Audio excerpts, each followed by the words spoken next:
launches, puts up a three. Won't go.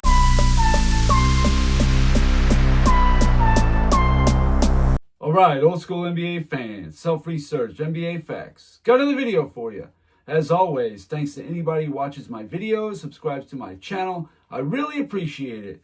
My comment of the day comes from my man, a longtime supporter, somebody who always contributes in the comments, has contributed money. I got a lot of respect for this guy. Fernando, very simple comment, but I just wanted to give him his moment of shine. This was in my video where I did my top 25, how many legitimate shots they had at a championship. And Fernando typed it all out for everybody to see, which was cool. He always does stuff like that. But his comment at the very end just made me chuckle. He says, "Numbers don't lie, only LeBron fanboys do." And boy, isn't that the truth.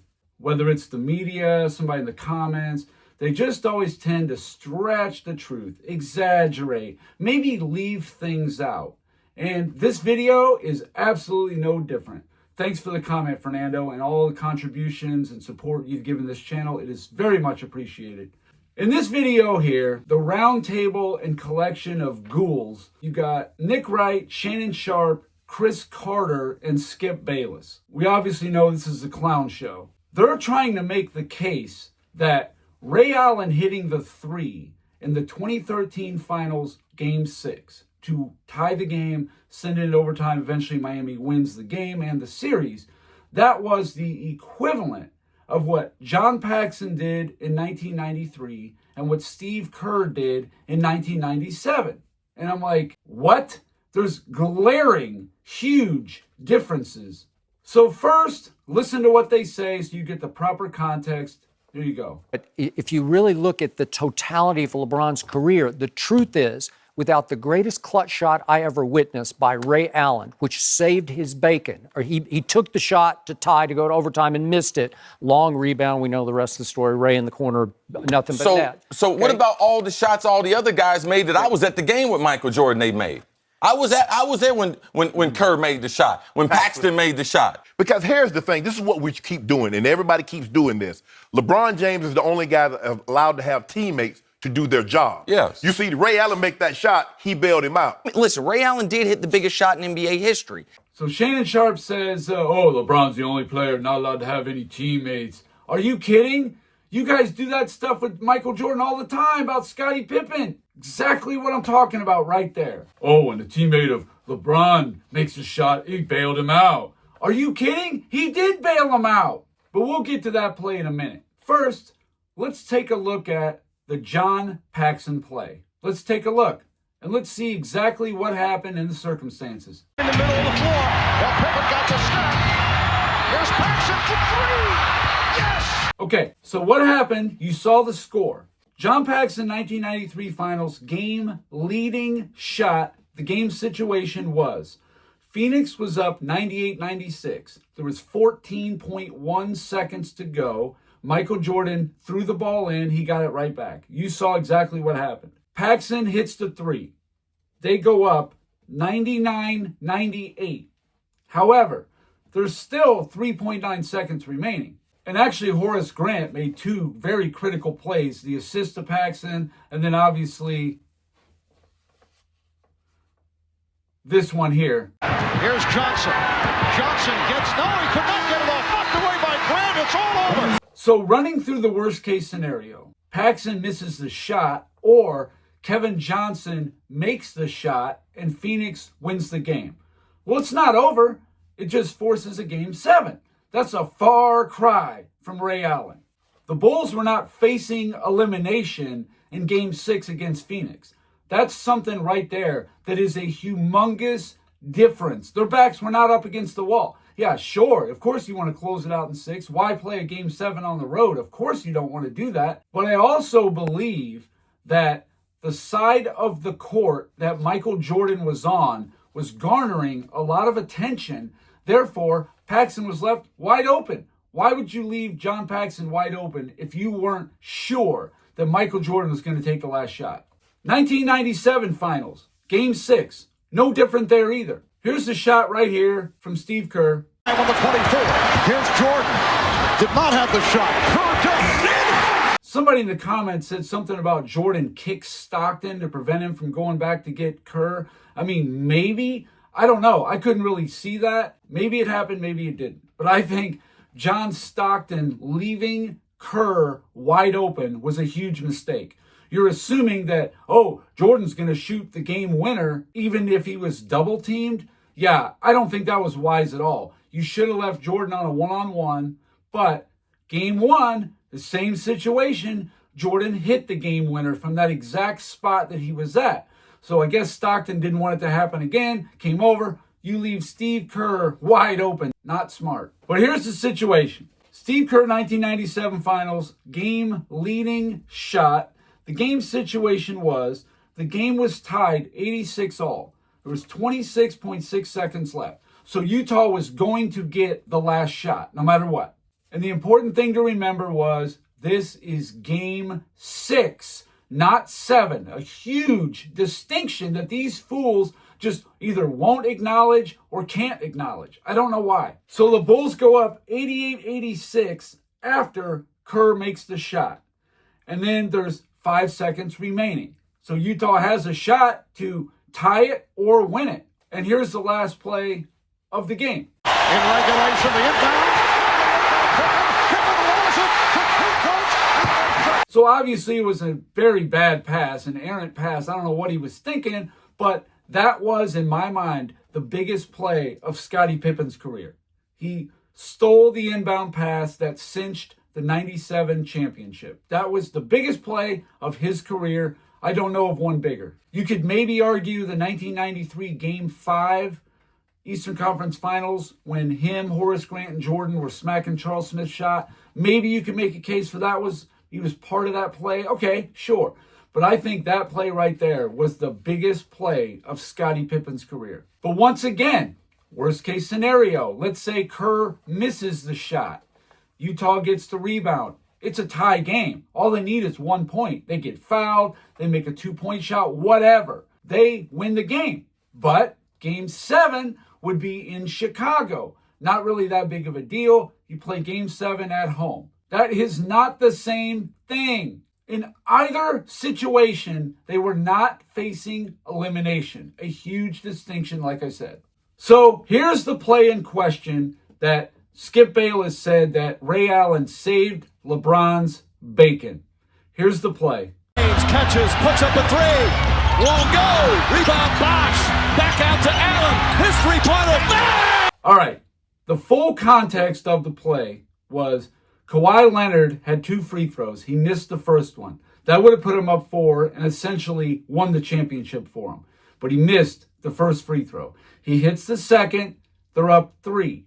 LeBron James tried to be the hero, heaved up the 3. He bricked it. The only thing he did good on that play was where he bricked it. He bricked it right to Chris Bosh, who had the presence of mind, much like Horace Grant on the Paxson play, to get it out to Ray Allen, who hits the corner 3, ties the game. That demoralized San Antonio. You can say whatever you want about, oh, there was still an overtime, and there was still a game 7.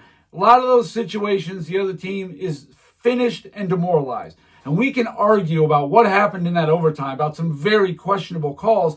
If you go back and watch, you'll hear the announcers say, oh yeah, they missed that. That was a horrible call. How was that not a foul? Go back and watch. So here's the circumstances around the Ray Allen shot. Ray Allen 2013 Finals game leading shot. Here's the game situation. San Antonio was up 95-92. 19.4 seconds left. So Miami can tie the game. They can run it all the way down to the last second. That's not what happened, but they could have. Ray Allen hits the shot. Now the game is tied 95-95 with 5.2 seconds remaining. Now, sure, there was enough time for San Antonio to do something. There was enough time for Phoenix to do something in the 93 finals. There was enough time for Utah to do something in the 97 finals, but it just didn't materialize. Usually, after a big shot like that, the other team is just kind of demoralized. A big issue I have with the media is this. People like Nick Wright, I didn't play the extended clip, maybe I should have, but he said that, oh, LeBron led a furious comeback. He said that was the greatest comeback in NBA Finals history. Again, with the anything LeBron does, it's the greatest ever. Come on, stop it. That game 6, San Antonio was up 75-65 at the end of the third quarter. That's true, they were down 10. Mario Chalmers hit a 3 right away, cut it to 7. Now, you can say that LeBron had this amazing fourth quarter, whatever. But let's put it all in perspective and proper context. The first half of the fourth quarter, yeah, he did really well. He did. However, did you know in the third quarter of Game 6, 2013 Finals, LeBron James had no field goals in the third quarter. 0 for 3 from the field. I think he hit 5 free throws. That was it. That's all he got in the whole third quarter. The fourth quarter, yeah, I think he scored like 15 points or something. But in the last 4 minutes of Game 6, 2013 Finals, LeBron James went 1 for 4, including missing the potential game-tying shot, with 3 turnovers. That's what he did coming down the stretch in the last 4 minutes. That's not GOAT-worthy, I'm sorry. And, he missed the 3. It's not really that big of a deal, I guess you could say. But how did Ray Allen not bail out, not just LeBron James, the whole team? He misses that shot. The season is over. It's done. How is that anywhere close to the John Paxson and Steve Kerr play? I just can't get behind it. The 1992 Finals, Game 6. Portland was up 79-64 over Chicago. I've never called that. That's the greatest comeback in NBA Finals history. I didn't say that. Sure, it was a nice comeback, but I do think Portland kind of imploded a bit because they got outscored 33-14 in the fourth quarter. That was more of an implosion than what the Bulls did. Now, sure, you got to give them credit for the comeback and the win, all that, yeah. But I'm not calling that the greatest comeback in Finals history. I don't know what is, but certainly probably not that one. And I'm not going to say it just because it was Michael Jordan. The big difference between a person like a Nick Wright and somebody who calls it the way they see it. And in that Game 6, Miami was actually up 89-86 with 1:47 to go. Tony Parker hit a 3, tied it at 89 with about 1:27 to go. And what did LeBron James do? Once it was a tie game with 1:27 left, that a lot of people call clutch time. Well, with 40 seconds to go in the game, he commits a turnover. With 28 seconds to go in the game, he commits a turnover. Offensive foul. That's how Kawhi Leonard got the free throws. And then, of course, he shoots and breaks the 3 to tie the game. But again, whatever, fine, it happens. He missed a shot. Everybody misses shots. That's not the point here. The point is Ray Allen absolutely bailed out Miami. LeBron James, whatever. Without that shot, if that shot fails, if that play fails in any way, that's only one championship in 4 years on an absolute super team. You had to go and get Hall of Famer number 4 to make that shot. If he doesn't make that shot, like Skip Bayless said, LeBron James would have 3 standalone single championships in 22 years with all the insane help he's had, no back-to-back. All of a sudden, LeBron's resume is looking a little flimsy, if you know what I'm saying. But the argument that they made, Shannon Sharpe especially, talking about, oh, LeBron's the only superstar not allowed to have teammates. Dude, he had great teammates. Great. You guys are always the one talking about how great Tony Kukoc is. Yeah, he's just an amazing, awesome player, right? Oh, my God. Scottie Pippen couldn't do anything without Pippen. Oh, man. The first playoff game that Scottie Pippen ever played with Michael Jordan, he got 0 points while Jordan is dropping 50. But the presence of Pippen is what enabled Jordan to do that. Just having Pippen around, that was enough. Oh, my God. Pippen is just a difference maker. And then the last game they ever played together in the playoffs, the 1998 Finals, Scottie Pippen is in and out of the locker room with back treatment. What did he get, 10 points in that game? Michael Jordan is getting 45 of the team's 87 points. But again, just having Pippen out there, that was enough. That's why they won. Jordan couldn't do anything without Pippen. But, of course, in 1998, when Pippen wasn't around and the Bulls went 26-12 without Scottie Pippen, Michael Jordan playing extended minutes, Jordan had a competent team. Now, he didn't have a high-level team at all. You know, I mean, he had Tony Kukoc was his number 2 as far as offensive player. Yeah, he had Rodman on defense and Ron Harper and all that. That's fine. But you know who they played a lot? Jason Caffey. I know, he's a stud, right? For the simple fact that he played on the Bulls. Jason Caffey was a stud. I mean, Jordan was holding down the fort unbelievably without Scottie Pippen.